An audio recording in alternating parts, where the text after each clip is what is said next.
অনেক সময় আমাদের জীবনের স্বপ্নগুলো, আকাঙ্ক্ষাগুলো এবং লক্ষ্যর দিকে তাকালে আমরা হতাশ হয়ে পড়ি। নজর দিলেই দেখতে পাই যেটা করতে চেয়েছিলাম ঠিক তার বিপরীত। এর কিছু কারণ থাকে, তবে কারণগুলো বেশ জটিল এবং প্রেক্ষাপট ভিন্ন ভিন্ন। ভিন্ন প্রেক্ষাপট হলেও সর্বশেষে আমরা সবাই মানুষ। প্রায় সবার ভিতরেই এই প্রবলেমগুলো বা এই সমস্যাগুলো আমরা ফেস করে থাকি। অনেকেই এসে বলে, আপু এটা করতে চেয়েছিলাম, এটা না হয়ে ওটা হলো। আপু এ আমাকে এত ভালোবাসে, কিন্তু এ এমনটা করলো।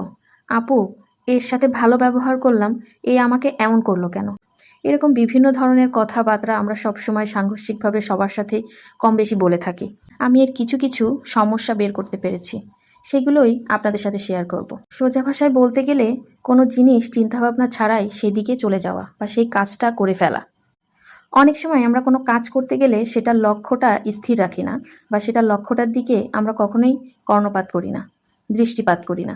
যেহেতু লক্ষ্যটা আমাদের স্থির থাকে না, এই জন্য আমরা যে কাজটা করতে চেয়েছিলাম সে কাজটা সঠিক পথে এগিয়ে নিয়ে যেতে পারি না।